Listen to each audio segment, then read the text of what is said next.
Well, hello, welcome to Baywork's webinar workshop, our workshop on wheels for 2022. My name is Robert Scott, and I'm the technical training program administrator at Valley Water, and also the president of Baywork, and I'll be your moderator for today. We apologize for the delay. We're somewhat scrambling a little bit. We had some unexpected things happen, but we're glad that you're with us today. Some of you may not be very familiar with Baywork, so I'd like to say a little bit about who we are. We are a consortium of 43 water and wastewater agencies in the Bay Area and beyond. We believe operational reliability is achieved through workforce reliability. Therefore, we make it our business to focus on strengthening the present and future workforce. Some of the ways we do that is to hold events like this one and other events that allow our water professionals to see, hear, and touch the great things that are happening at our agencies. The recording of this webinar will be posted to our website, baywork.org soon. Please visit our website and our social media accounts to learn more about our other activities. We really want to engage with you today, so please use the chat feature to share your thoughts. There's an icon at the bottom of your screen labeled chat, and I'm sure by now you've been used to this feature. In fact, right now, we would like all of you to type into the chat the organization you work for and your job title. If you can do that for us, we greatly appreciate it. And also, we're going to keep this event live, and so we'll give you a chance to unmute yourself and ask questions during our Q&A. Please use the raise hand feature if you can. Near the end of the session, we will have a brief survey for you to complete, and also we'll send you this survey via email as well. So without any further ado, I'm going to allow our presenters to introduce themselves, and then we're going to get into our presentations. So right now, we'll start with Central Sand. And I'll allow our two presenters to present themselves from Central Sand. Good morning. I'm Alex Benavides, maintenance supervisor from Central Sand, and we'll be presenting on our overflow simulator. This is Jason DeGroot. He's our CSO senior engineer. And Alex, what is your position? Maintenance supervisor. All right, thank you, Alex. All right, Town of Hillsborough. Good morning, all. My name is Tony Brenner. I am the Water Department Operations Supervisor here with the Town of Hillsborough. Thank you for the opportunity to present today. Looking forward to everybody else's presentations. And again, thank you for this opportunity. Wonderful. Cal Water? Yeah, hi, my name is John Coy. I am our Director of Asset Management here at California Water Service Company. And we'll be presenting on our some of the tools we're using within our GIS system. Good morning. My name is Paul Yang. I'm Manager of Asset Management Engineering. I work with John Coy, and I'm also going to be presenting on how we use our GIS system to manage our assets. Wonderful. All right, we're going to get started with our first presentation from Central Sand. So I'll turn it over to Jason and Alex.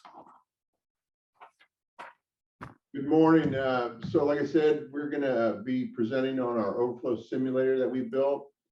We'll be sharing a short video with everybody this morning, give an opportunity for questions and answers. And we also want to play some quick clips of some actual flow rates going through our simulator and give everybody an opportunity to take a guess and see what they think the flow rate is coming out of either a manhole or the other devices that we have. All right, let's start the video here. Okay.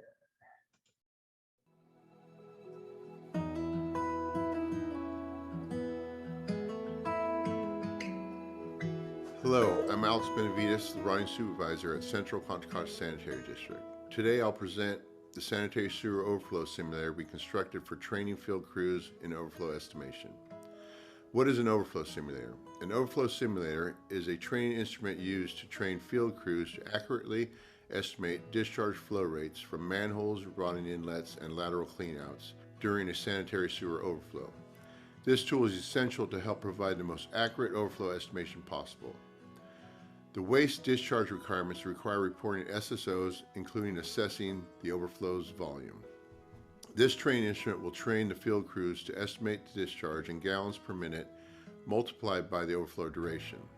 This method allows us to estimate the gallons discharged more accurately. The inspiration for this device came from similar devices seen at neighboring sanitary districts. Sam Rose, a retiree from South Placer Sanitary District, was gracious enough to share the overflow simulator specifications he constructed. We took those specifications and modified them to suit our purpose. We wanted the simulator to be a permanent fixture that could be put to use for many years. We decided to install it in the ground to reflect what the crews see in the field more accurately. Placing it in the ground gives you an actual perspective of the overflow as it flows over the asphalt and what it looks like coming out of the manhole cover. We also wanted to incorporate rotting inlets and 4-inch private cleanouts to add a personal touch into the training instrument. Lastly, we wanted the ability to simulate the overflow rate from 0.5 GPM to 200 GPM. Several things need to be considered when installing an overflow simulator. The first is the water supply, and the second is the water endpoint. Based on our water supply pressure and distance to the connection, we concluded that we needed a 2-inch supply pipe. The 2-inch line is more than most water supply connections can handle, so we looked at two options. The first option was to install a 2-inch meter to provide the water to the overflow simulator. We elected not to use this because of the initial and monthly cost of having a permanent water meter for a training device that would only be used twice a year. The second option was running our connection point to a nearby fire hydrant. This option lets us connect one of our portable water meters to the fire hydrant, which supplies enough water to flow to the simulator. Once we figure out how to provide enough water to the overflow simulator, we need to consider what to do with the water after it comes out. We didn't want the water to flow down the storm drain, even though we planned on dechlorinating the water.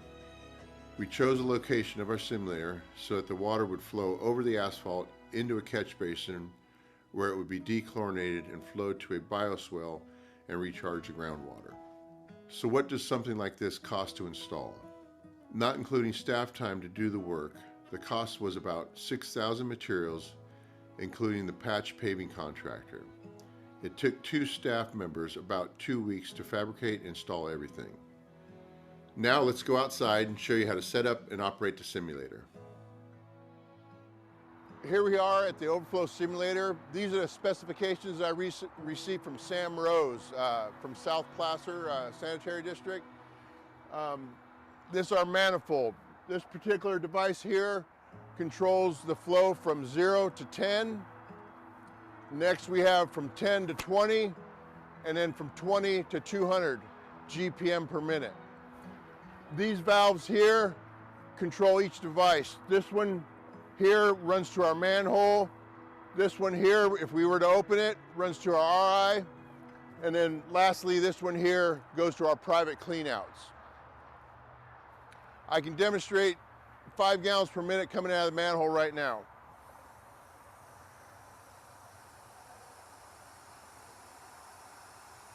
So you see this is basically hovering right here at 5 gallons per minute.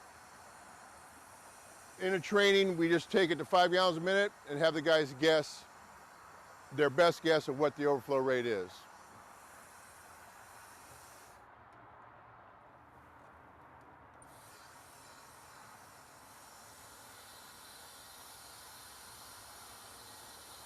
So then once we peg this at 10 gallons per minute, we leave it on. Then we go to here. And like I said, it runs from 10 to 20. So I can bring it up to 15 gallons per minute. And you see this one here is at 10. This one here is at 5. So we got 15 gallons per minute coming out of our manhole right now.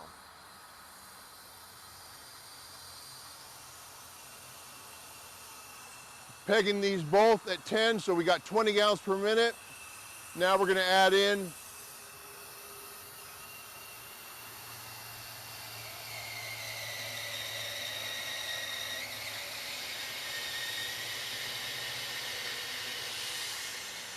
we're at 60 gallons per minute.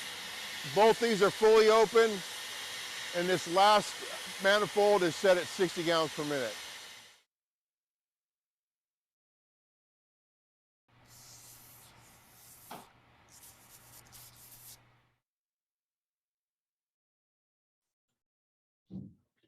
So that's pretty much our video right there. Now, you have any questions on, you know, what we did during construction of it and how we use it, you know, for training now, feel free to ask any question you'd like. Any questions, you guys? You can go ahead and unmute yourself if you like.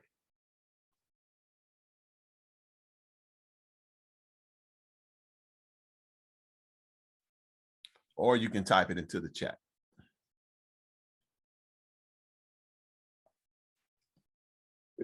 I just have a comment. Sure. I thought that was great.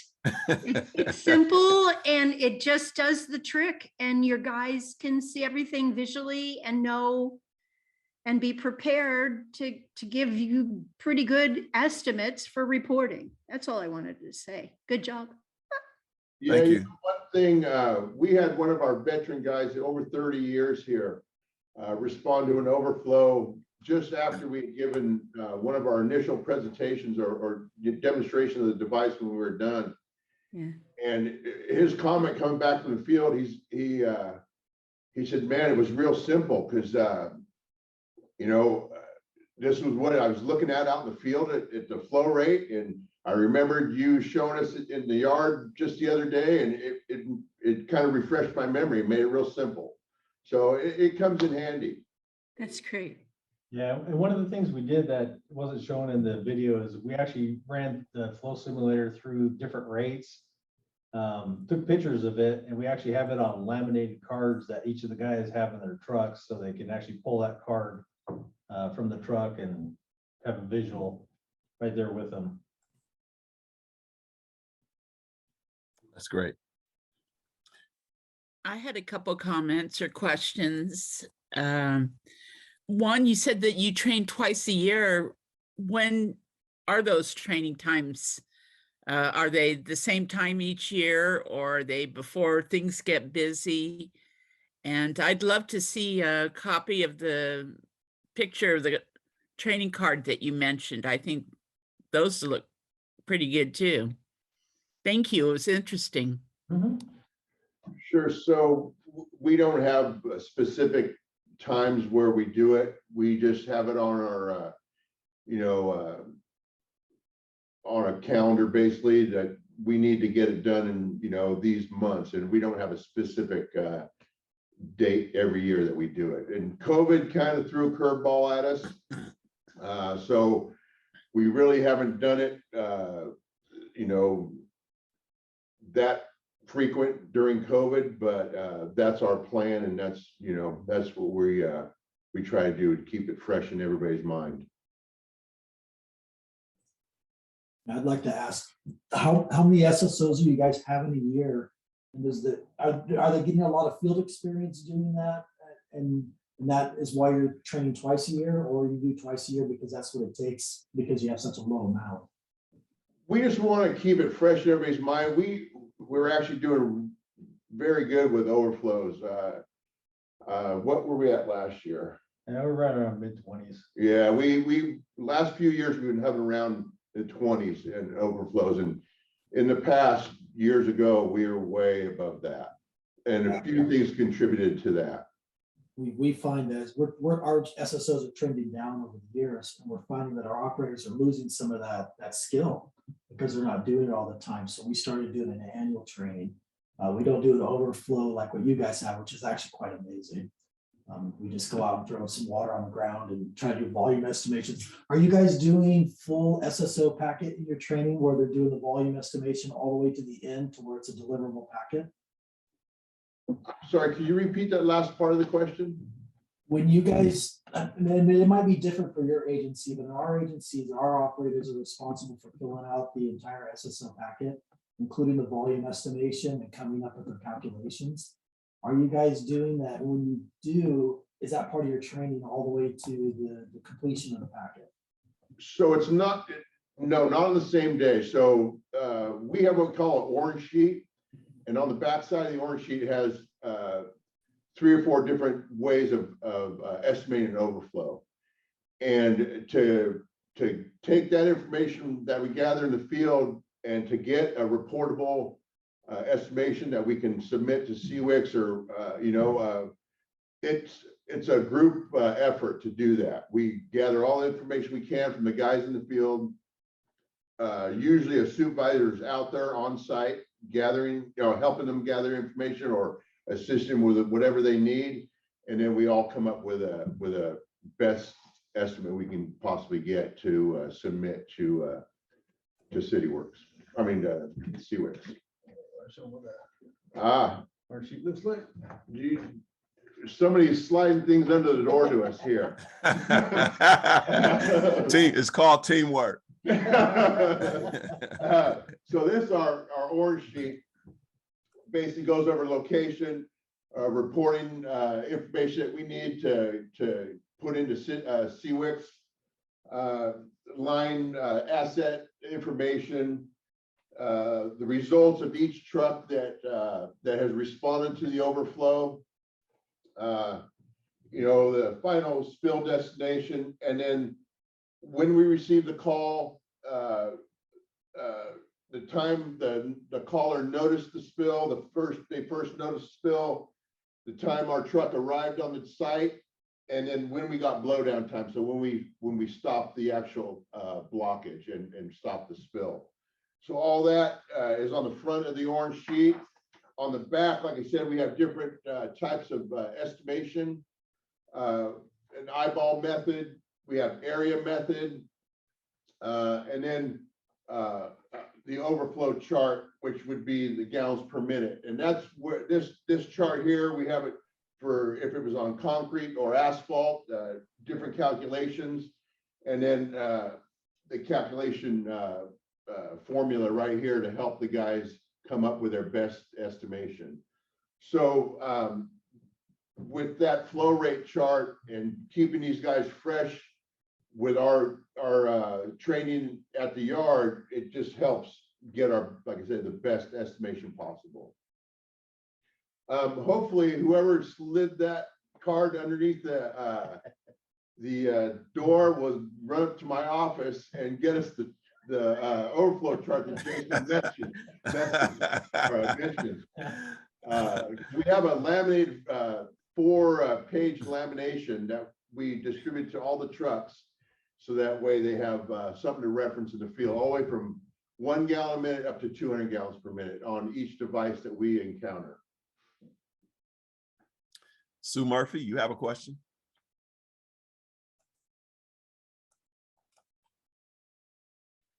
There we go. Sorry. I'm getting more and more interested in this subject. I had no idea. One, I wanted to know, well, how many staff, how many trucks does your agency have that are responding to these overflows? So we have 42 field staff here at CSO at Central Sand. We have 7 rotting trucks that we try to road every day with 2 men on each crew, and we have 6 hydro trucks, 3 combination and 3 jetters that we try to road every day with, depending on the manpower we have available. We also have a locating crew, 2 TV trucks, and then 2 construction crews that we have here at CSO. And do you ever allow or arrange to do training with other agencies with your simulator? That was my whole thought process when I brought this to Jason and said, hey, this is something I'm thinking of doing. Looks like we got some more information coming under the door. We're getting But that was my whole process, thought process, that I could host other agencies here and kind of demonstrate and help them out with overflow estimation. Well, Baywork can help you make that happen, Great. We've had CWA groups come by. We haven't been able to showcase our overflow simulator yet. We built it right when COVID started and shut everything down. So we're actually using that time to build it. So these are the cards that, I don't know if anybody can, if you guys can see them, but these are the, Hold it up closer. these are the cards that we have, that we put in each truck, and it shows our closed manholes, our sealed manholes, our open pick manholes, our sealed RI lids, open pick RI lids, and then it also shows our OPDs, above grade and below grade, and you'll see some of those in our following clips that we show you, where you have opportunity to guess the flow rate. The reason I did the below grade overflow device is because just before building this simulator, I had a guy come from an overflow, and he said, "Man, it's kind of hard to estimate because it was just bubbling up in the ground."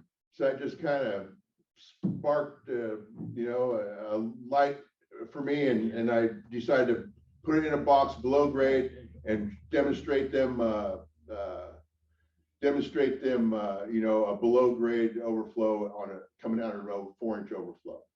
Thank you, Grace. That's great. Yeah, Grace is showing you guys the cards now that we've made. Teamwork, Yeah, man. Yeah, Teamwork yeah, makes the we- dream work. out here as I stumble through this. This is great. We should make sure we talk later, Alex, because one of the Baywork initiatives was to try to do what Sue was mentioning. We call it sort of a co-op training, when one agency has some kind of training like this, that we can invite, a certain amount of other agencies to come in and participate. We want to share our knowledge as much as possible. This is good. Great. Yeah, like I said, my whole thing was I was hoping to invite other agencies over, and hopefully someday we can do that. And it'd be great if you could help us out with that. Yeah. Absolutely. Yeah. Absolutely. Any other questions, anyone? You can either unmute yourself or type it into the chat. You kind of answered my one question, is if you change your frame of covers to represent all the different types of manhole lids in the district. Have you also done that with like Contra Costa on the private side, where you have a Contra Costa top or a popper top, or the different type of connections you see on a homeowner lateral? Yeah, that's our overflow protection device. We have a 4-inch private lateral that we have in our simulator that is above grade and below grade. I think that's the question you're asking. Yeah, so John, we just have our kind of most common ones. We actually have a couple older style manholes that we don't use on the simulator because they're a different size. But this is the bulk of ours, but we don't do any others other than the private popper. Yeah. About the training that you go, about how long is the training, the course itself, or the experience? Then our listeners can get an idea about how much time that might take for them to come by, if that was the case. Yeah, it varies. Like I said, COVID kind of changed our plan a little bit, so we haven't got a formal training that we do just yet, but we could go through the thing in an hour or so, very easily. Talk about it like we're talking about it now inside our building, and then go outside and do the demonstration. And we can do as many flow rates as you like. We bring it up from 1 gallon a minute all the way to 200 gallon minutes per device. Mm-hmm. So it all depends on how much time people want to spend with us, and how many different flows, flow rates they want to see. Okay. You mentioned you guys didn't want the water to go down to the storm drains. Can you talk a little bit more about what you did to prevent it from happening? Well, our yard kind of just made it easy for us. Down past that the bioswale, we have a permeable pavement that will return any kind of spill back to our own sewer system. but it just kind of, Yeah, so the bioswale basically takes all the water, and as you saw in the video, it runs down, it goes into a catch basin, which dumps into the bioswale, and basically just goes into groundwater. So we're kind of not wasting the water, you know, we're recharging the groundwater. We still do dechlorinate it before we put it in the bioswale. But yeah, so that's how we try not to waste water as we train. Do you take some samples of that water just to get a picture of about it, or was that not necessary? No, it wasn't necessary. Okay. All right. Any other question? Oh, we have a question here. How many manholes are there in your system? oh, Somewhere around 33,000. our system's a little over 1,500 miles of pipe. So we have pretty big system. Yeah, I want to say 33,000 around there. Okay. Any other questions or comments? Anyone?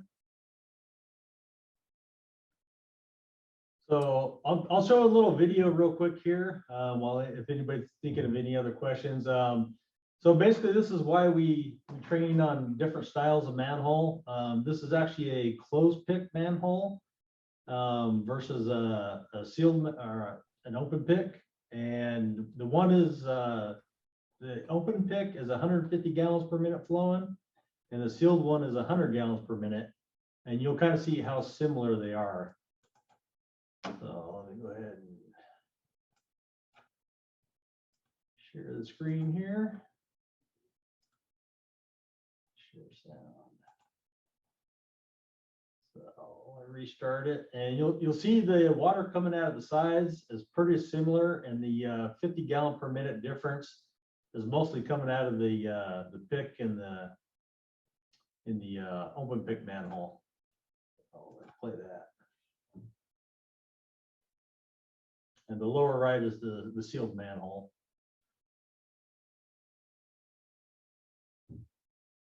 Okay. Interesting. Yeah.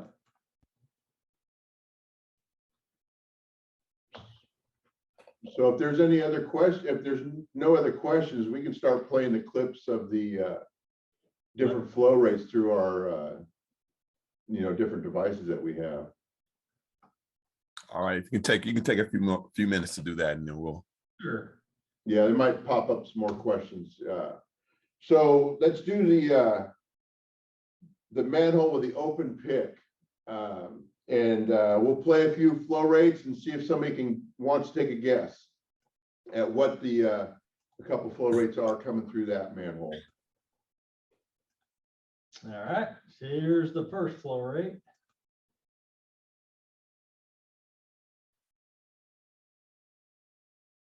Any guess, anyone?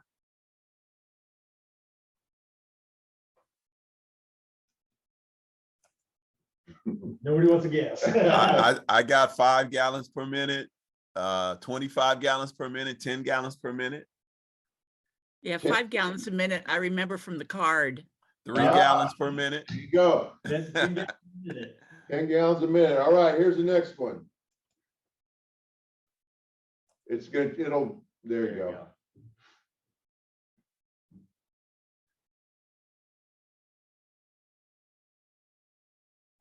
40, 25, 20. Any others?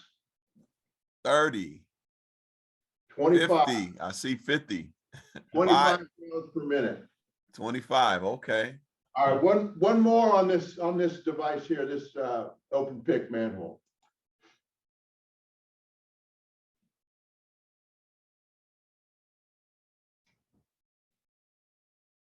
$180, 200, 100,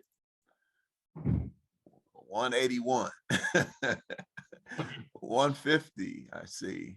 So that last one on the open pick manhole was 150. So whoever guessed 150, good guess. All right. And our field crews actually Tony have Brenner. a lot of fun with this guessing game. They like Irene, to Craig. All right. We had a few winners on that one. All right, cool. So this next one is our sealed, same size manhole, but a sealed lid. So it's got gasketed, no open pick hole. And we'll play the first clip here. This one's a little bit harder. You barely see the water trickling out. Any 0.5, 3, 1. That one was 2 gallons a minute. Okay. Okay. All right, next one.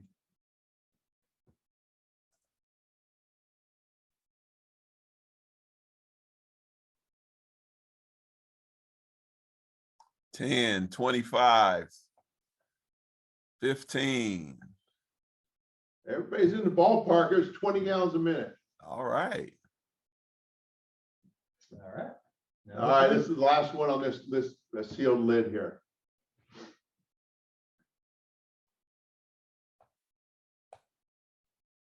$60, 125, 102, 120. All right, that was 100 gallons per minute. 100, yes. Okay. Somebody All said right, 100. so those were our manholes. We're gonna go downsize a little bit and do our RIs, our rotting inlets. And we'll do the open pick hole rotting inlet first. Show you guys a few that you can guess at. This.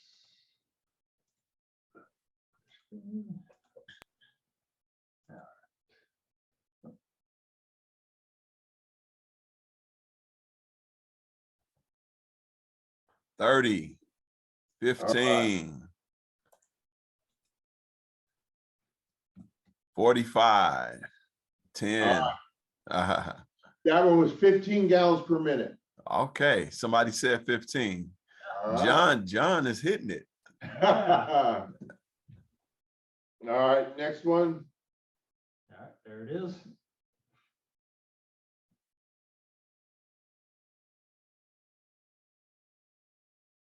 $40, 25, 50, 40, 30, 30, 50, 30.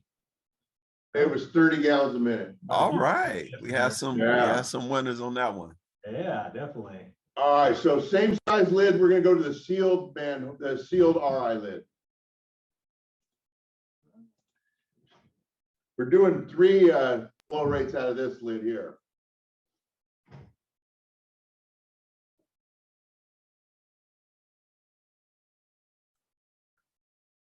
Two, 5, 3, 20. Let me guess, John guessed 5. John said 3. Oh, It was Tony. Tony said 5. okay. All right, here's one more. Here's the next one.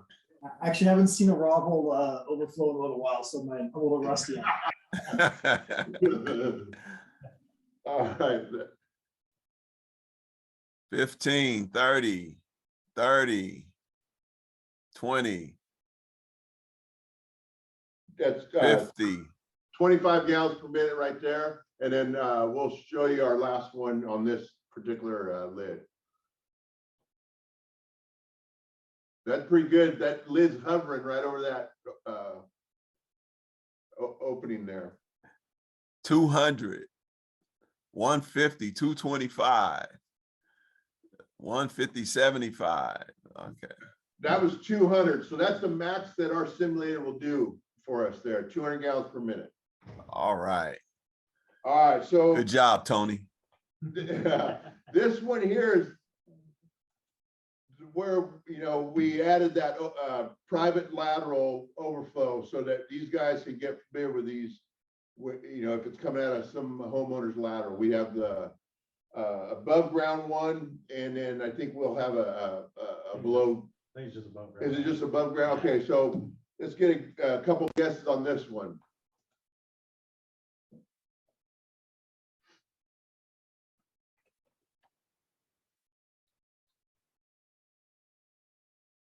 Five, 15, 2, 2. That was 1 gallon a minute. So All here, right. Here's the last clip we have for you.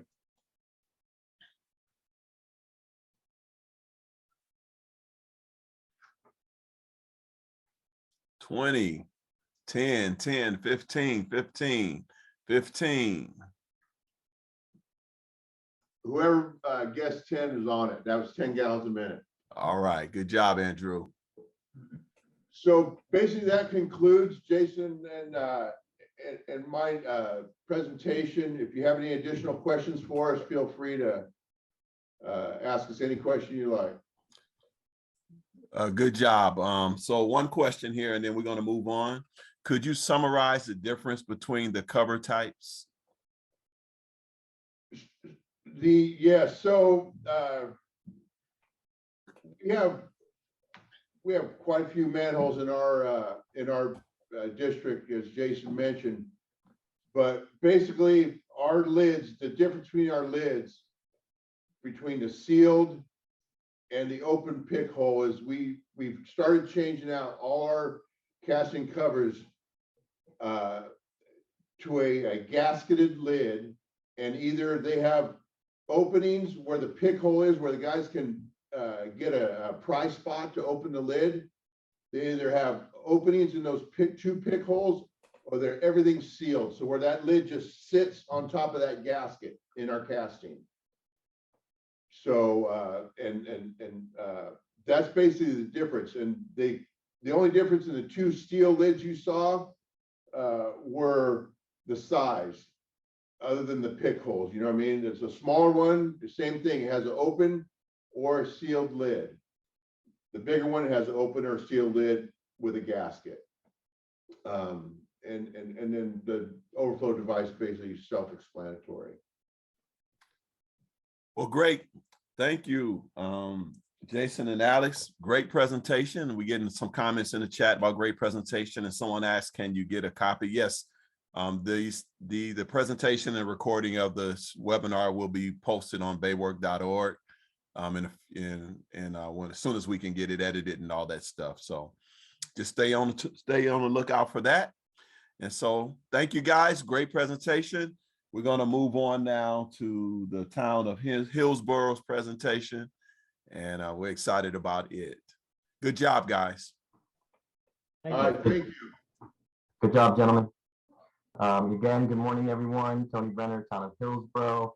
I'll be presenting here shortly on our no-des unit. So let's see if we get this to...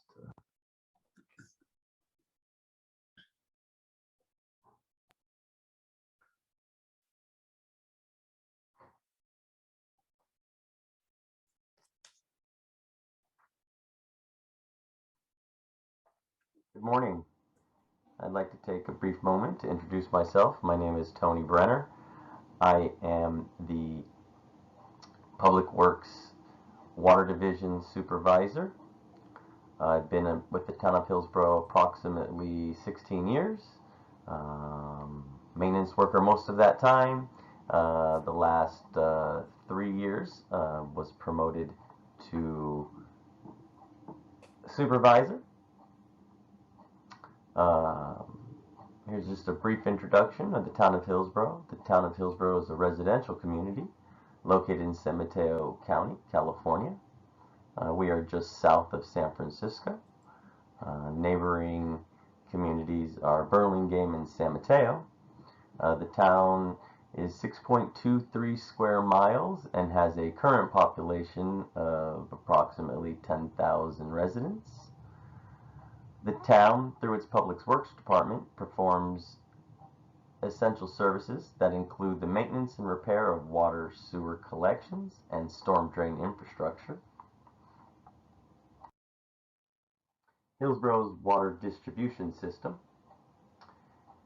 Here at Hillsboro, we have a complex system with varying topography and 19 separate but interconnected pressure zones.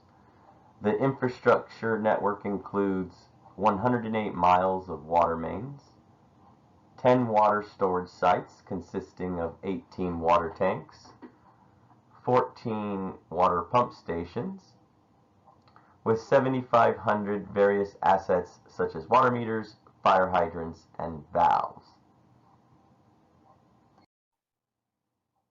Strategic drivers.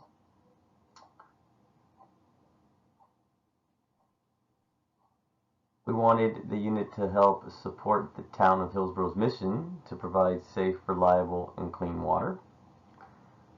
Drought restrictions that have been upon us the last few years have definitely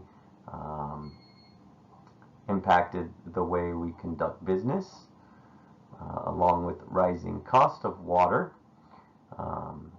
And we definitely wanted to lead by example in water conservation during these drought restriction times.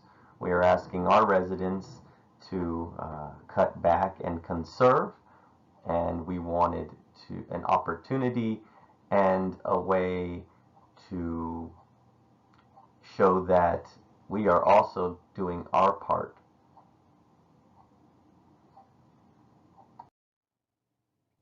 Some background.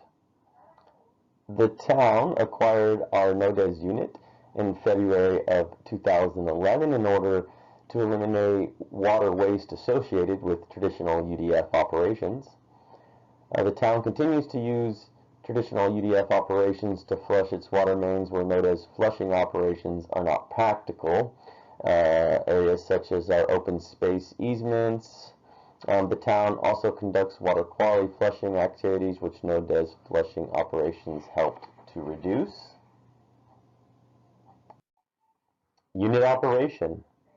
The town's NODES unit is designed to capture, filter, and conserve water loss during typical UDF activities.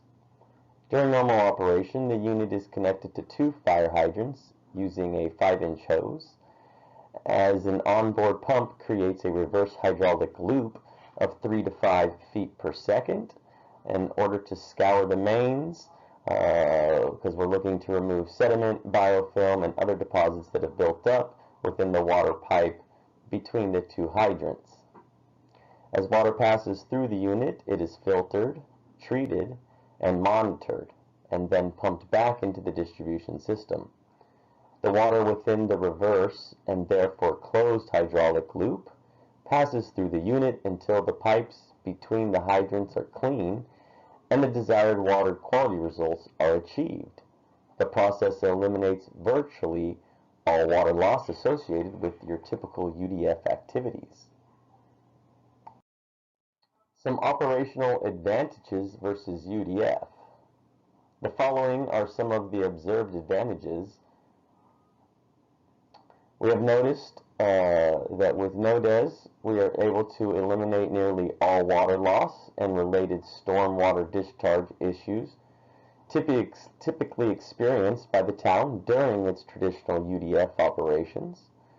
We're also able to eliminate nearly all water waste, water disruption, low water pressure, and dirty water complaints by customers typically received during our UDF operations. Scours pipes more effectively than the town's traditional UDF program due to the controlled, known velocity and the onboard pump's creation of a reverse hydraulic loop. Avoids water hammer or excess velocity that has resulted in damage to the town's aging pipes during traditional UDF operations. We have the ability to boost chlorine residuals in areas where chlorine residuals are low through controlled injection of liquid chlorine into the hydraulic loop via an onboard chlorine injector system. We are able to monitor turbidity via 2 inline turbidity meters and thereby definitively gauging when the desired results of the flush have been achieved. And we are also able to eliminate flood damage and mitigation risk associated with the town's UDF program. We've also found that the unit can be used as a water main jumper during emergencies such as a water main break or fire.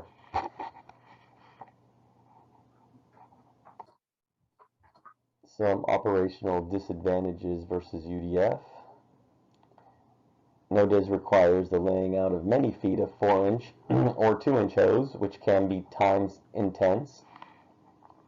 It requires that hoses cross streets and driveways, resulting in additional traffic control labor and issues, including the risk of very low-profile automobiles bottoming out on the hose ramps. It requires a certified water quality testing as a condition of operation by the California Department of Public Health. UDF does not require certified water quality testing. It also requires regular maintenance, and a breakdown can result in operational delays and repair costs. And it cannot be used to flush water mains in difficult to access easement areas, which account for approximately 10% of the town's water mains. Flood control and property damage. In Hillsborough, UDF requires the implementation of flood control measures to reduce, but not eliminate, the risk of property damage and flooding resulting from clogged storm drains or flowing water jumping a curb.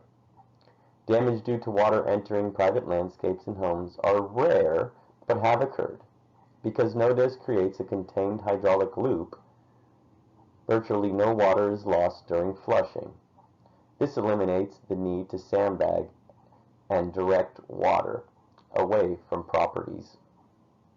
It also eliminates the risk of and washing out of private landscapes and flooding private residential homes. Dead-end lines. The town of Hillsborough has approximately 160 dead-end lines.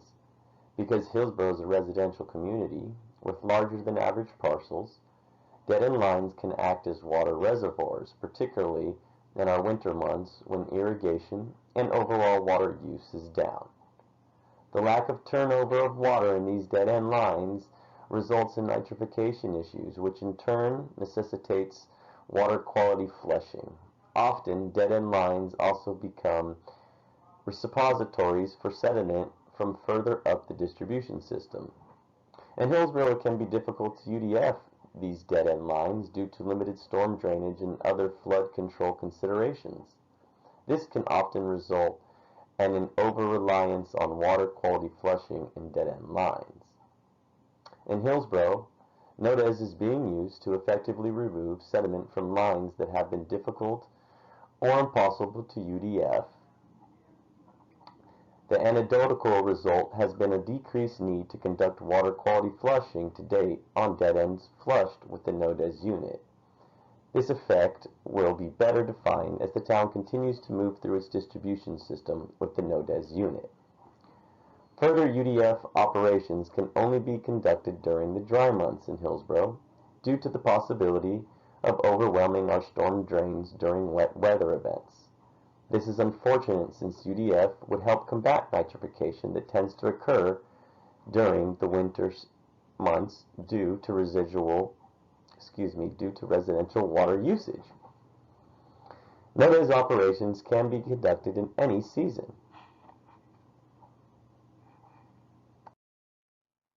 So as you can see from some of the pictures I've provided here, I just wanted to show you what some before and after pictures look like of the filters that are being used. The top picture shows a new filter, and the two other pictures on the screen here show used filters from our recent flushes that we just concluded this last winter. That is going to conclude my presentation today on the NODES unit. I would like to take the opportunity to thank Bayworks for putting on this event today and allowing us to participate. We appreciate it and look forward to your next event. Once again, thank you all and have a great day.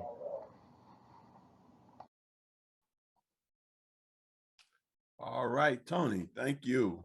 We have a couple, well, at least one question here about what does DES mean? The UDF is a unidirectional flushing. Excuse me. Generally, that's the industry standard for cleaning water mains, where we go out and you you isolate valves and close down valves in a particular area to force the water to come out of one hydrant in particular. And we're trying to get the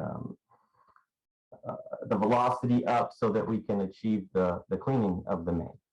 So that's what your traditional UDF flushing would do. And we use the NODES to get the same results without putting, the thousands of gallons of water on the ground, because it's in the contained loop, like I explained. And we use the filters to, get down to under 1 NTU before, and then we check the chlorine residual, make sure we got good residual. Like I noted, if we need to, while the unit is in operation, we can use chlorine to inject into the system to bring that residual up. And then at the end, the only thing we have to be sure of is we have to do our back T samples. So we just take a sample from the truck, an end sample, and turn that in at the end of the day and wait for our results. All results that we've got back have been total coliform negative.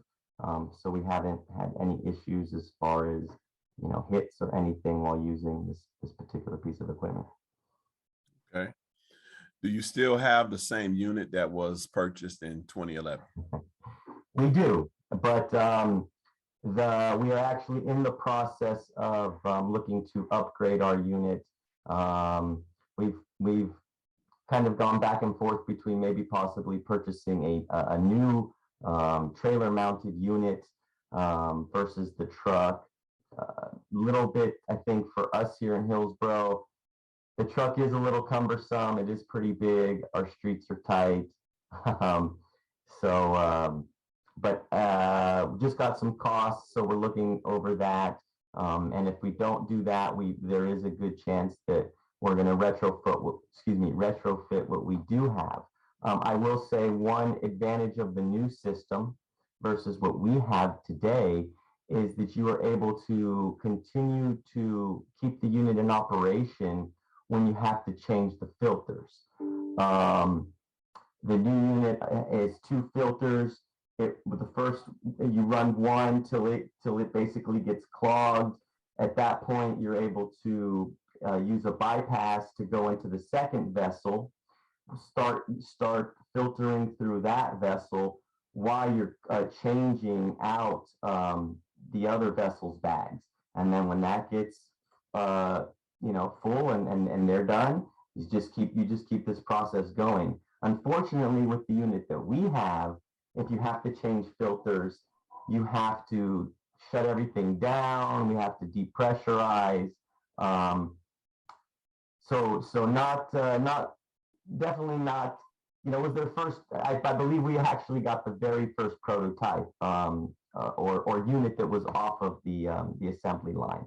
So it's been quite a few years, and they definitely come up with some like that particular advantage of the new unit, being able to change the filters on the fly. Excuse me, is as we've seen with the last round of flushing, we actually had them come out and do some services for us with their new unit so that we could see it in action. And I believe they provided us about 2 weeks worth of service, and we were able to get through 2 of our pressure zones this last winter with their professional services. Right. There are several questions here that kind of related. Life expectancy. What's the life expectancy of the NODES unit? Ballpark costs, limit of pipe that can be cleaned per setup, and how many people to run a setup, and how long does it usually take? I mean, life expectancy, I think just because our unit, what do we have? We're 2011, so I mean we've had it just over 12 years, give or take, and we're about that point where we're looking to do these upgrades.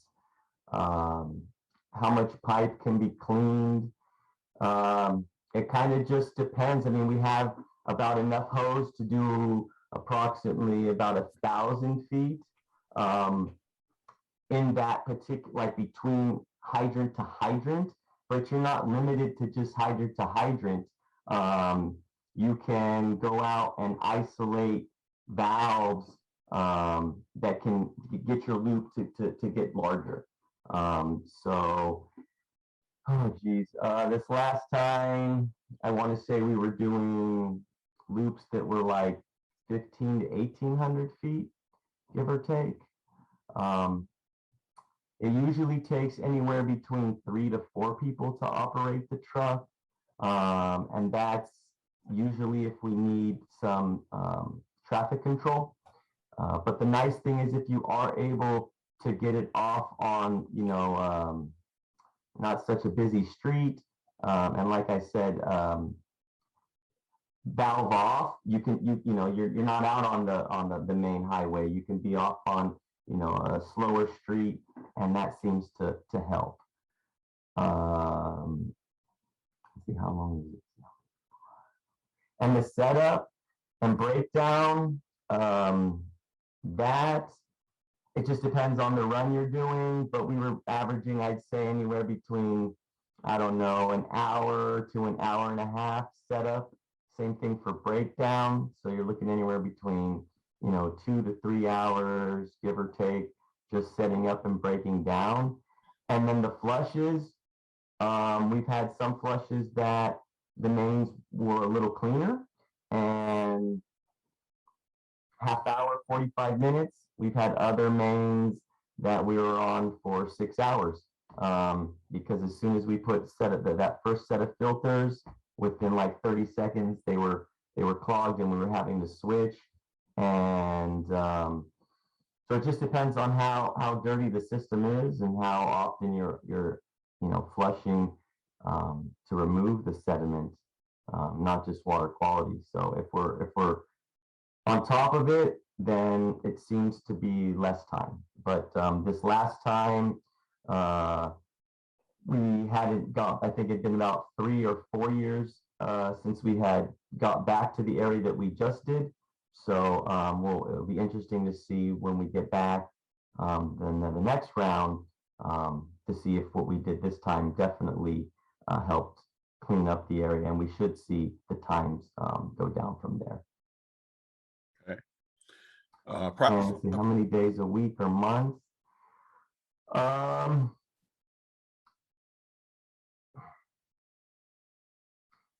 going to say we probably do maybe about 3 months. I mean, I'm only a crew of 7, so unfortunately, I can't focus all my time out there with the unit.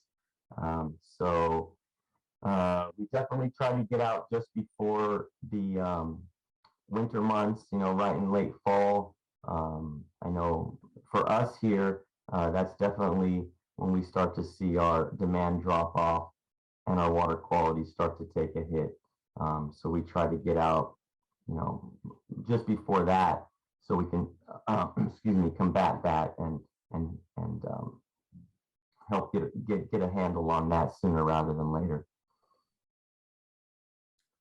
All right. Any other questions, anyone? You can type it into the chat, or you can just unmute yourself and speak.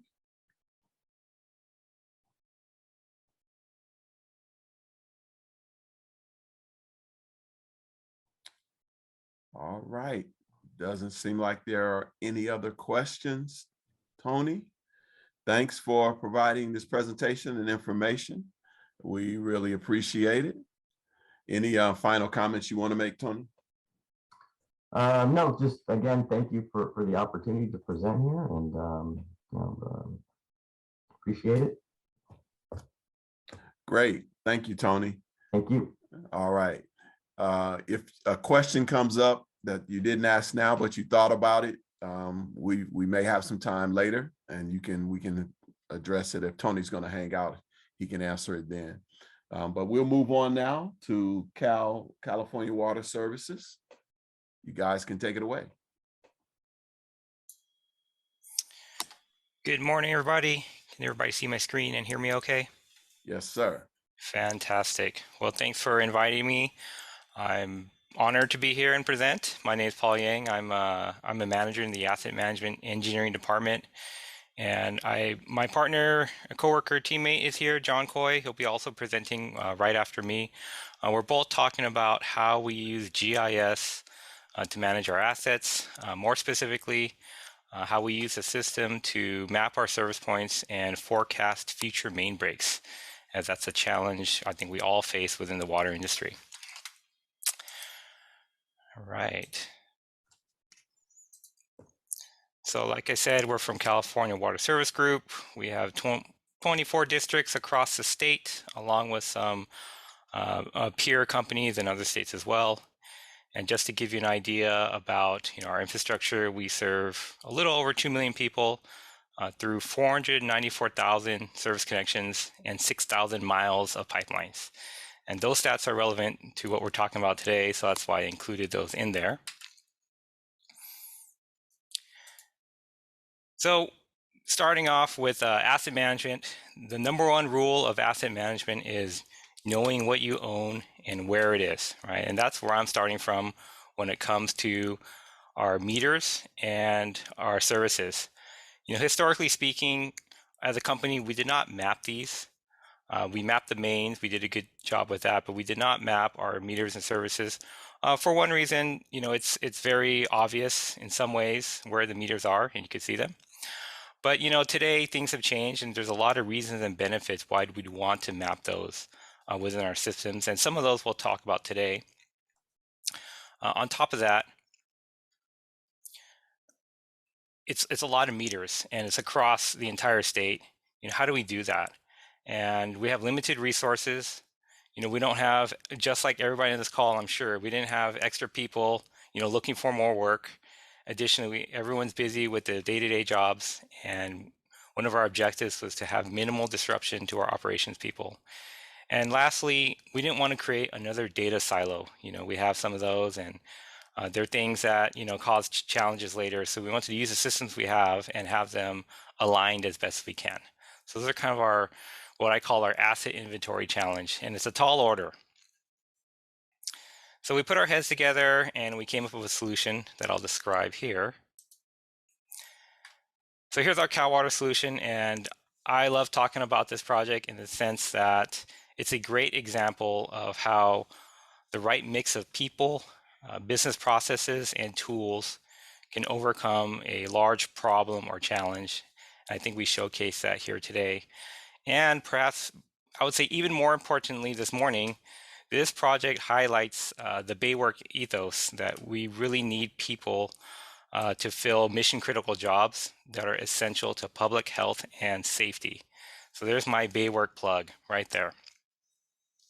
So that being said, in terms of people, there were all kinds of skills and crafts needed to do this project.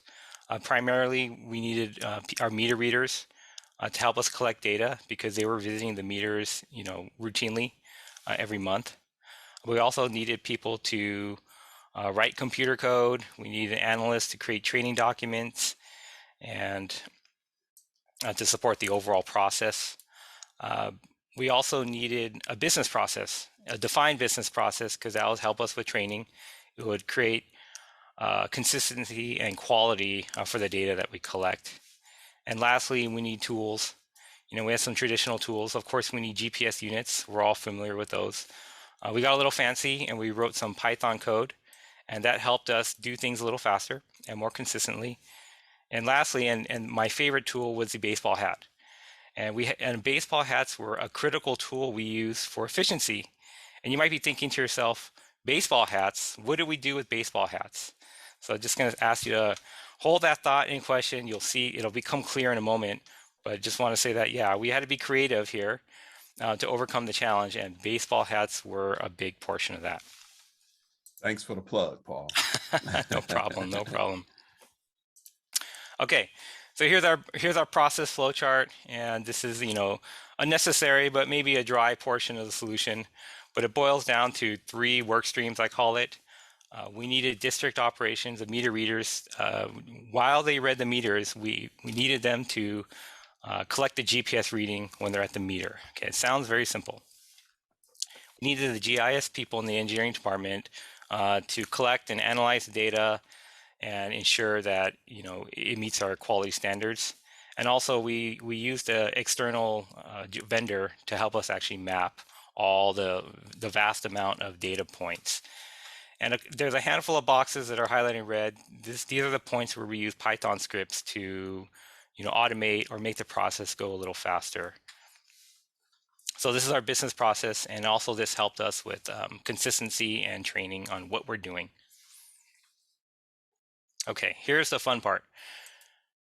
I'm going to start talking about the tools. So I mentioned GPS unit, and what we use, which is called the Bad Elf. That's the brand name, or that's the model name of the unit, and that's the yellow tool there you can see. And it's actually what's called the GNSS surveyor, which is a global navigation satellite system, which is, I'd say, a more advanced form of GPS. I'm not a GPS expert, so I'll say GPS, but what I really mean is GNSS, but I think we're all familiar with the concept of GPS. And there's the baseball hat. So what we actually did is we took these surveyors, these GPS units, and we inserted them into a pocket. And you can see the pocket in the second photo. We had these pockets specially made by a tailor, and they house the GPS unit. And what we did was we set the GPS unit to automatically take a GPS read, a location read every second, while the meter reader was doing their route. And this is a way of us minimizing impact or not creating extra work for the meter reader. So it sounds very simple, but it got really complicated, and I'll show that in just a second. Okay, so once we had these baseball hats with GPS readers inserted, we turn them on, and the meter reader would go out there and go on their normal meter reading route. And this is the data we collected, and we call them breadcrumbs. And you could see that the meter reader would walk through the street, and you could see them, going on at a certain clip, and then they will stop at a meter to do their read, and then you would see a cluster. And we would refer to those as meter clusters. And that's where we would identify, that's the meter location. It's at the meter cluster. You can see in the circle, the yellow dots, those are the breadcrumbs that come from the Bad Elf within the hat. And to double check the accuracy, we actually went out there with our high resolution Trimble GPS unit. And those are the ones in the magenta or the purple. And as you can see, the readings lined up fairly well. So we had confidence that this process worked. Now we have almost 500,000 meters. How are we going to go through and identify these meter clusters? It's too much work for people to do. So we use a Python script.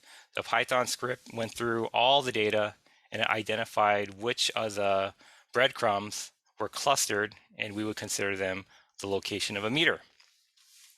We'd also use a Python script to match the GPS breadcrumbs to timestamps of the actual meter reads. And we use these Itron handheld units to collect the meter reads. Those are timestamped, and we'd match them together. And that's where we would achieve customer information and location information, all together. So those are the two ways we use Python to do that and automate the process. Here's another example of how we collected the GPS breadcrumbs. I just put this in here because it's very interesting to look at. You can see where the person parked, it created a cluster. Where they walked out of the truck, they went to the meter, creating another cluster. They went back to the truck and they drove on. And our scripts help us figure this out and not get confused. Here are some of the benefits and the results. One of the clear results for us was we can do a better job with our USAs and dig alerts. You can see here in this example, there's a meter in the center median of the road. It's a very odd place. Most people wouldn't be looking for a meter there, but we have one, and now we have it identified and mapped out in our GIS system. If there's a need to do a USA locate, our people can go ahead and see that, yes, there is something unusual to be on the lookout for and mark appropriately. Another great example, we have some meters that are just hard to find. we have one meter here. It's located at 1137, which is this corner lot. I believe it's a convenience store. You can see that the actual meter location is in landscaping, but based on the address, it could be anywhere on that parcel, and that's a pretty big parcel. I'm looking at that. That looks like 15,000 square feet. So somewhere in there, the meter is located, and only the historical meter readers would know where it is. Otherwise, they'd be walking around trying to find it. But now we have it accurately mapped. Here's another view. Oh, it's a gas station. Here's another view of where it is. You know, it is in landscaping, and it is covered by some softscape and some bushes, so it'd be hard to find for someone that's new. Another example, during a main leak, we can accurately determine and quickly where the meters are and which buildings and customers will be affected. In this case, it's clear if the meter leak or the main leak was in the middle, it's clear that all the houses facing the street would be impacted. But when you get to the corner, the intersection on the bottom, it starts to become less clear. And in this situation, you can see on the right-hand side of the screen, those buildings, although they may face the street where the main leak is located, they are not affected because they are served by an adjacent main line. So we wouldn't have to consume extra time notifying customers that aren't affected by a main leak. So once we completed the project, our outcome is a complete spatial inventory that is keyed into our CIS, or our customer information system. And we have those all together. And the main benefit is that this information is available at a glance. You can collect a large amount of information, you know, just by looking at it from the map point of view. You know, there's a saying, a picture is worth 1,000 words, and I think we've definitely achieved that here.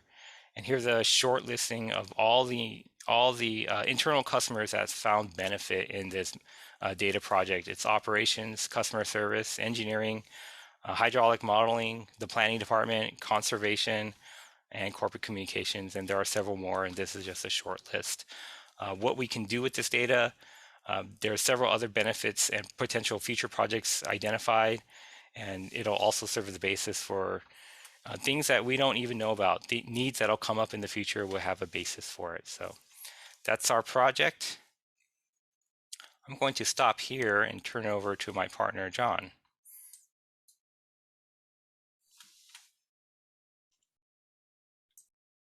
Thanks, Paul. So I'm going to talk about another area in which we used our GIS system to do some more analytics. And I'm hoping you're seeing the presentation version of this. Is that true? Okay, good deal. Yes. Thank you. So one of the things that we need to do is we need to predict when to replace mains. I think this is pretty much what every water utility needs to do. We need to plan our replacement of our assets. And in California, things are now getting to the point where a lot of materials are starting to age out. A lot of our assets are starting to age out, and we really need to focus on what's our replacement strategy. So we're working through a number of different ways of doing this, but the first thing we're looking at is how do we predict when mains are going to have breaks? Now, it's almost impossible to predict when this particular main is going to have a break. We get that. But in general, can we make some better predictions over all of our assets to understand what kind of replacement rate we should really be looking at? So these are some of the goals that we had in mind when we, there we go. When we started this project, we said, well, how do we predict main breaks? What really goes into determining when a main is going to fail or break? We wanted to develop a predictive model for that so that we can then forecast how would this change over time. And then if we start increasing our rate of replacement, how will that forecasted rate come down or go up? And this was going to really drive our decisions on how much main we needed to replace every year in our future rate cases.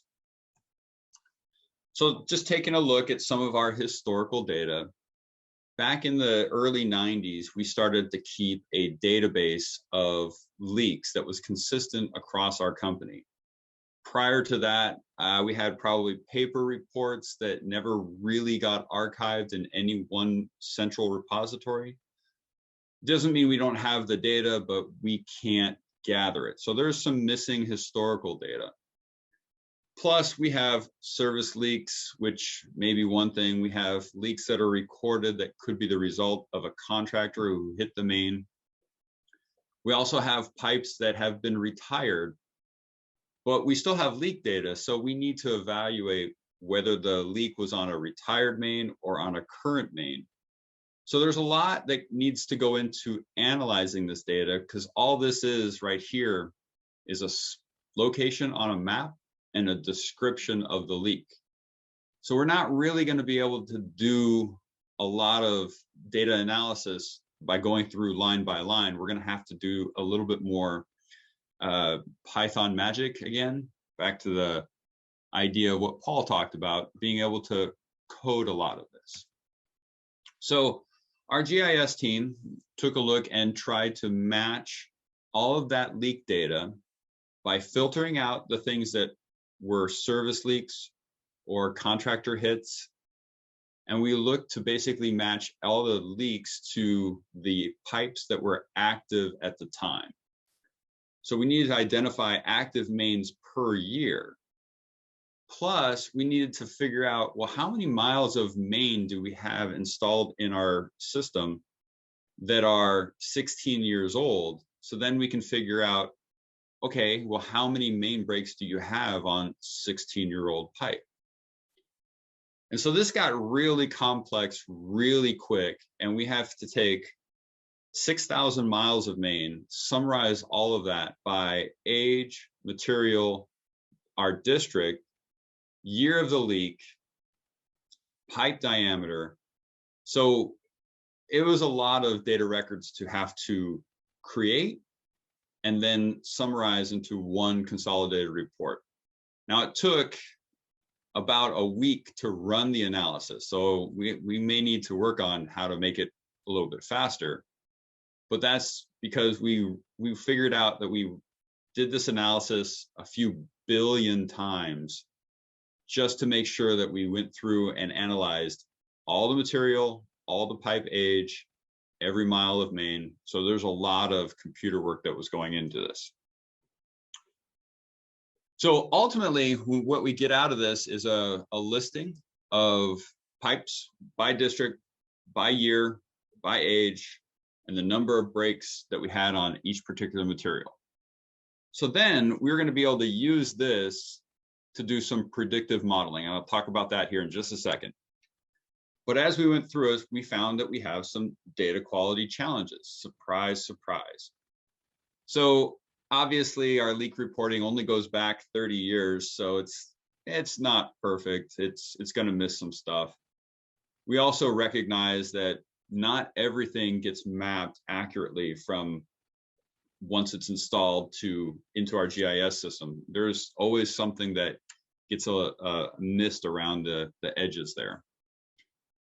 And, you know, we have an opportunity then to find best practices within the industry because they're not really well documented. I don't think there's really an AWWA standard on how to account for leaks and how to record them and what kind of data structure to use. And then we also have our own best practices to work on and improve, but also kind of have to figure out, well, what did they do 30 years ago before any of us worked here?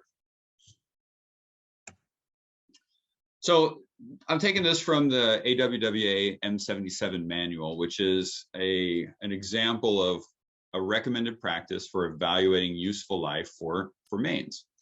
And if you can determine main breaks by age, well, that's a pretty useful tool to forecast how many breaks you're going to have, because you know the miles of main you have in your system, and you know approximately how many breaks you're going to have based on the age of that material from your historic data. So then going forward, we can forecast, well, how many breaks will we get in the future? And this is an example straight from the manual as to how to do it, but now we have to figure out how to generate our data to do this analysis. So what we did was, after all this billions of records we summarized into one table, we evaluated, well, how does this break distribution look like on average per every 20 years or so, because it kind of makes the data look a little bit more clear that way. And then we evaluated this by material type as well. We also looked at diameter, and there's some more lessons to be learned there as well. But primarily, we focused on age and material type. We have a lot of AC main in our system. It's approximately 60% of all of our pipeline assets are AC mains. So it's really important that we evaluate, how does that material age? How does that material degrade over time based on its age? So we evaluated all different material types, and we developed these predictive models for the number of breaks we're going to have per mile of main based on the age. After this, we then take a look at, how do we forecast our main breaks based on the amount of main replacement that we do each year. So we develop different scenarios. We have some that vary over time. We have some that are just a constant rate.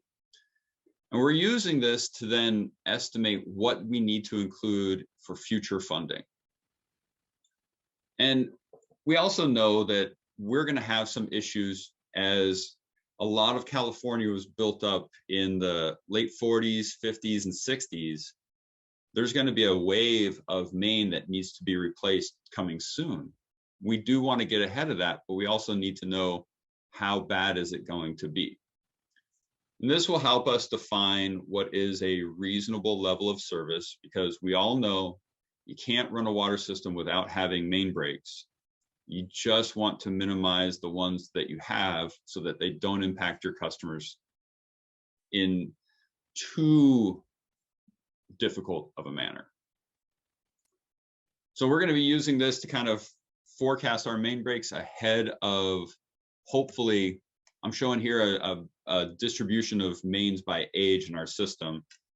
And we have this big chunk of mains from 50 to 70 years in age. So we need to start planning its replacement at some point in the future, before that wave really hits us hard. So that's how we're using our GIS data to forecast main breaks, to use this for better planning and to support operations in determining which mains need to be replaced and when. I'll stop sharing, and then Paul and I can answer any questions that you have.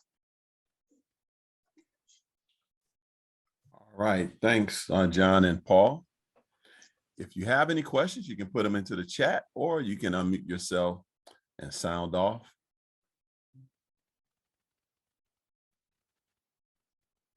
I do have a question while some may be typing it. When you were establishing the breadcrumbs and the clusters, I'm wondering if you had any problem with one of your technicians running into a citizen who's walking their dog and just kind of wanted to talk and created a cluster of conversation, but not really a meter. Any thoughts on that? A very good question. There were challenges. I didn't hear that one specifically, but I'm sure it happened. One of the challenges I did hear about is what happens when the meter is parked over, right? Something's going on, or you couldn't access it. You know, there's a lot of those challenges. But generally speaking, the way we overcame that was twofold. One, when the meter reader went to the meter, and they would read the meter on the meter reading device, the Itron we call it, and they enter it, there's a timestamp there. So then we could see at what time roughly, and we always ask people, don't press the button, there's a timestamp associated with it. So we would look at those timestamps and compare it to the timestamp of every single breadcrumb. And then we could say, okay, wait a second, there's a cluster here and there's a matching timestamp. Then that would give us higher confidence. The other way that there was some Did that work 100%? No, it didn't. It worked most of the time. There were some situations where we would look at it visually, with a satellite view, a Google Earth type of view, and you could say, yes, the meter's right there. And we say, this is a cluster. So there were a couple ways of validating it, but it was through the clustering, the timestamps, and also some satellite imagery that really helped us dial it in. But good question. Thank you. Thanks. All right, we have a few questions here. Did you consider using any AI techniques to forecast main breaks? So that's a great question. Primarily, what's behind most artificial intelligence, machine learning, is some form of regression analysis. And that's what we did, but it was a very manual process because we wanted to walk through and visualize the data every step of the way to really understand, did we do the data collection correctly? Does it make sense to us? If we take one step and we evaluate what does that mean for forecasting breaks, then we have to say, okay, does that make sense given our current data? So a lot of the reasons why we didn't go into a much more comprehensive AI machine learning type model is really because we really wanted to walk through the data each step of the way, because we're learning along the way what our data is telling us and making sure that it matches sort of these recommended practices in the past as well. Right, thank you. Someone commented, John says, just a comment that was a monumental task, good job. And we have a question from Merrill. Are any of your meters read automatically? And if so, how were these used in the GIS project? Great question. So we do have a small population of meters that, are what's called AMI, AMR, AMI. Now, were they specifically, they were mapped in our project, whether or not they were automatic or manually read. It didn't really matter to us because we still need to know the location of the meter, so they were in scope. And we'd had people visit them because ultimately meters that are read automatically still need to be visited periodically for other maintenance purposes, whether it's a battery change out or if that AMI device, goes out of connection, we still need to know the location. So we did visit those meters. All right. Gil says, are you also tracking type of failure, i.e. Leak on a joint, circular break or hole? And he says a great presentation, really like the ball cap or the GPS. We do track the type of failure based on the main. However, that is one of the data quality issues that we do have. Our historic data may not have captured that. From the early 90s, they started this record keeping system, and probably late 90s, they figured, oh, we need to add a few fields to it. So we want to track what type of break, what really happened. So it's kind of changed over time. So even though we do track the type of break, right now it's really kind of summarized between two things: break, which could be a flex break, circular break, leaky joint, all that, and then contractor hits, which is usually a man-made problem, and we want to exclude that because that shouldn't be used in our evaluation. But we didn't analyze that data, even though we do track it fairly well currently. All right. I have a question. Here's another one. Are there personal privacy issues with the ball cap GPS, or does the meter reader turn it off during personal breaks? Oh, fantastic question. So prior to this process, we did engage our company and employees. We talked about the process. We talked about the data we're collecting. There was nothing hidden. We had a full disclosure, and we had agreement in place with our employees, talking about what the project is, why we're doing it, and how the data is used and how the data is housed. So it was brought up prior to us starting any of this because that was a concern. I don't know specifically the rule on breaks, but that was covered during the planning session and the agreements. And it's definitely an important component of the project, yes. It also took longer to get that approved through all personnel than it did to do the entire process of collecting the data. So it was a big part of our effort. Okay. How heavy is the device? I mean, you know, you're walking around with it on your head. So you got any idea about the weight? It's very light. It's definitely lighter than my iPhone for sure. Okay. It's very light. It's made out of plastic. All right. Another question, what was the accuracy rating of the ball cap antenna? Any issues with accuracy due to site conditions such as trees, valleys, or buildings? So I believe it is accurate within a meter. So because it's a large volume of information, it was important for us to complete the project. So we did sacrifice, and second, because of large volume of data, we did not want to spend a ton of time, using our Trimble units, which are, high accuracy GPS units. That would just take a long time. So we didn't want to impact operations. We don't want to add extra work to the meter readers because that's to finish the route. So we sacrificed some accuracy. But we did do that pilot, and I showed that on the screen where we had our Trimble device, our high resolution device, side by side with the ball cap, the bad elf, so to speak. And they were pretty darn close, to get you right on top of the meter, so that in a location event you should be able to see it. So we did sacrifice some accuracy. There were some other instances, yes, of trees where the data didn't look correct. And we had one example where the breadcrumbs looked like it was in the street, but in reality the person was walking on the sidewalk and reading the meters. So there was some post-processing that we did, again using our timestamps and also some satellite views to understand, okay, where it was just an offset error, so to speak.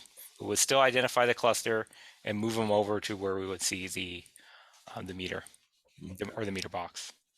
Also, one thing to note is the reason for the ball cap is to improve the accuracy of the GPS unit.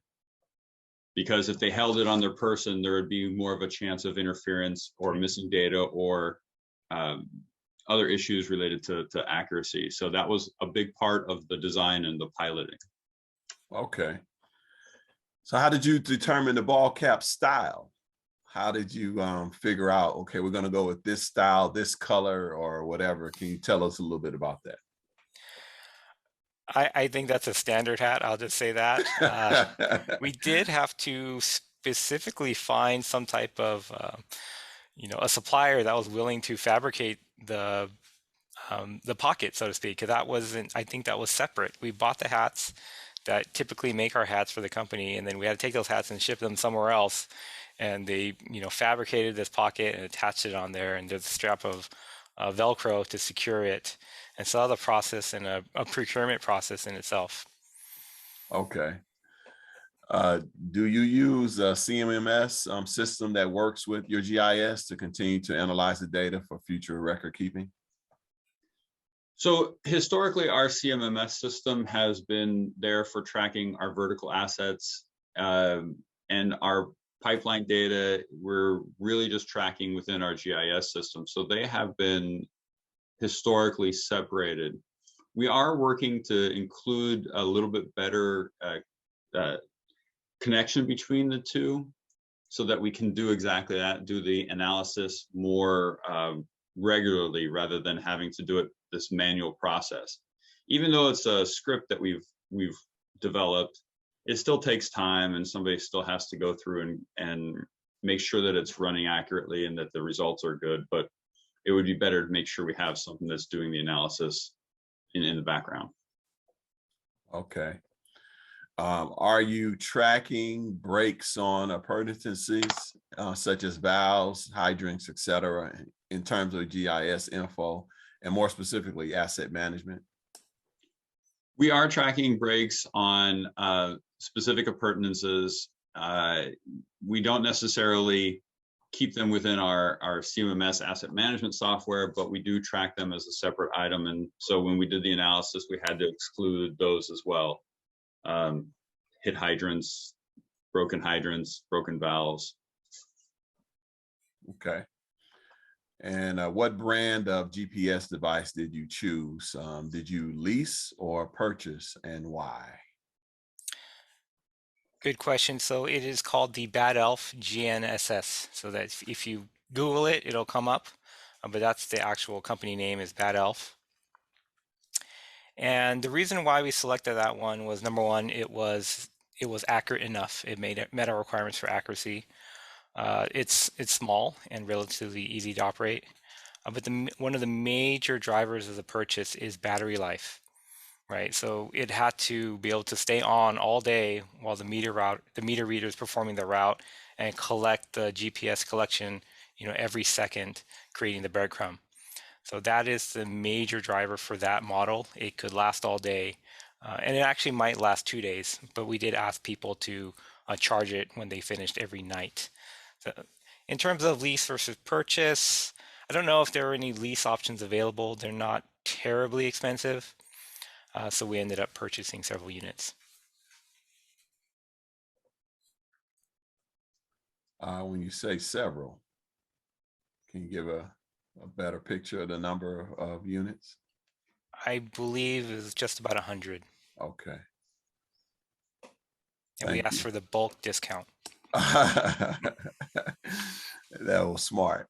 Does the utility plan to go away from meter readers at some point?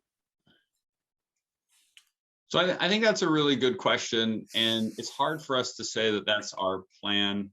We are working through a process to do AMI across the organization, but as any utility knows, that is not a free undertaking, and so there's a lot of planning that has to go into that, and it does take a lot of time to replace all of those meters.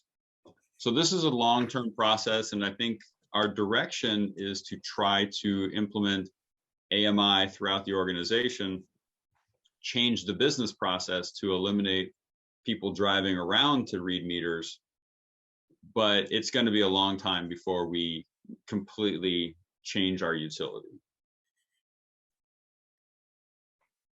Okay. All right.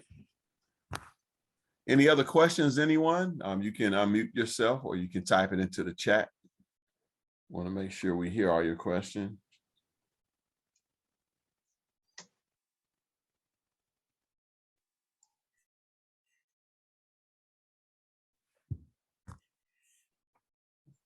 All right, let's see.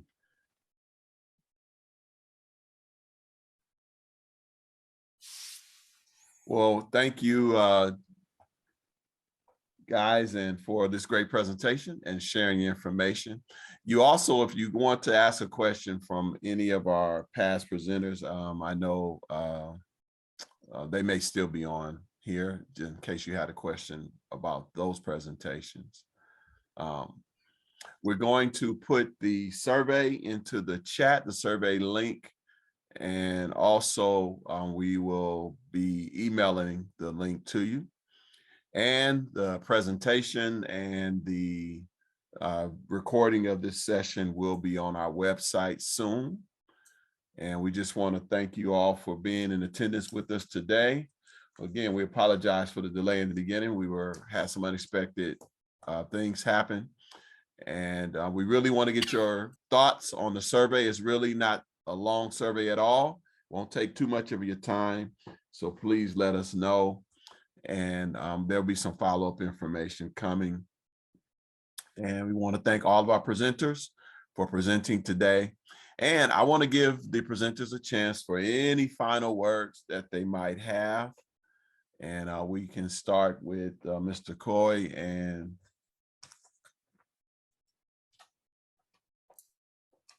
Paul.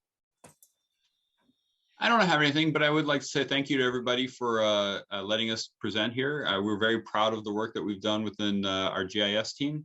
And these are two projects that Paul and I, we've got a team behind us that does the majority of this work, but we really appreciate their work and we want to give them a little bit of a shout out as well. But thank you very much for your time. Appreciate it. Yeah, just thank you for the audience. A lot of thoughtful questions. I really do appreciate It challenges me as a professional, and I look forward to continuing to interact with my peers out there. Thank you. Jason and Alex, I believe you guys you've taken off. If you're there, you can, any final thoughts? Okay, no, I don't think they are. And how about the town of Hillsborough? Any comments, any thoughts? Tony's still here. Yep. So again, thank you. Appreciate it. Thank you to all the other presenters. I know getting up, like you said, here in front of everybody isn't always easy, but it does help make us better. So appreciate you guys asking questions and giving us the opportunity. I feel good job to all the other presenters. Your presentations were well put together, and definitely I liked them all. I mean, obviously I'm on the water side of things, so the Cal Water GIS and that information, I did like to see that in your process and thought about, you know, how you guys are trying to do the modeling and predicting to get a hold of those aging infrastructure that we're all going to be facing here. So thanks for that insight. Appreciate it. Well, thanks everyone. Again, we want to thank everybody for attending. Stay tuned for future Baywork events. Make sure you check out our website if you've never been there before. And we will be posting this recording as well as the presentations on our website. And we got some exciting things coming in the future.